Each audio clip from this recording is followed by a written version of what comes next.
উপস্থিত বিএনপির বিভিন্ন স্তরের নেতৃবৃন্দ সবাইকে আসসালামু আলাইকুম।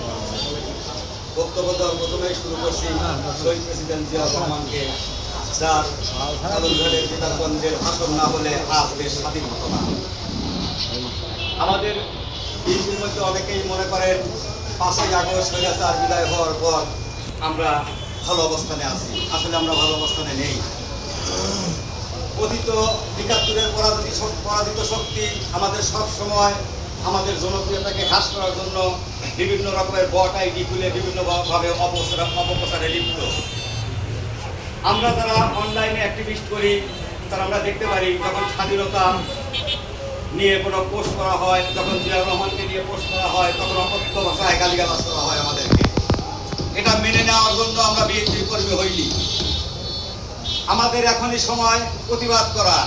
আমরা যদি ৭১-এর পরাজিত শক্তিকে আমরা যদি এই মুহূর্তে প্রতিহত না করতে পারি, তাহলে দেখবেন এক সময় আমাদের করুণ পরিস্থিতি শিকার হতে হবে। তাই আমি সর্বসাধারণকে বলতে চাই, যারা আপনারা বিএনপি করেন শুধু দল করবেন না, দলের পোস্ট বিভিন্ন রকমের ফেসবুক মিডিয়াতেও আপনারা অ্যাক্টিভ থাকবেন, অন্যায়ের প্রতিবাদ করবেন। না হলে সেদিন বেশি দূরে নয় যেদিন ওরা আমাদের ঘাড়ে চেপে বসবে। আমি আপনাদের কাছে সবিনয় অনুরোধ করছি, আর এরকম একটা অনুষ্ঠান আয়োজন করার জন্য আমাদের রাসেল ভাই, উনি আমরা ধানের শীষের সমগ্র কুষ্টি পাবনা জেলা নামে একটা প্রতিবাদ সভার আয়োজন করেছেন। আপনারা হয়তো খেয়াল করেছেন, বিভিন্নভাবে আমাদের বিরুদ্ধে অপপ্রচার করা হচ্ছে, বিভিন্নভাবে আমাদের সম্মানহানি করা হচ্ছে। এই জন্য আমি বিএনপির সিনিয়র নেতৃবৃন্দকেও বলবো যে শুধু খালি ওই নির্বাচনের দিকে তাকায় লাভ নাই।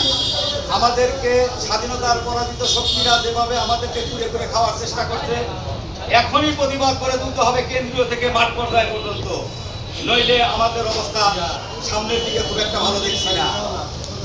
সবশেষ আমি উপস্থিত সবাইকে অনুরোধ করছি, আপনারা যারা যেখানে আছেন, অনলাইনে থাকেন, চাষতলে থাকেন, সঙ্গে সঙ্গে প্রতিবাদ করবেন। প্রতিবাদ ছাড়া ওদেরকে প্রতিবাদ করা যাবে না, সঙ্গে সঙ্গে প্রতিবাদ করবেন যেখানে যে অবস্থায় আছেন। কারণ ওদের পথটা ঘৃণ্য, ওদের পথটা হচ্ছে এমনই ঘৃণ্য, এমনই কৌশল যেটা ধরতেও সময় লাগে।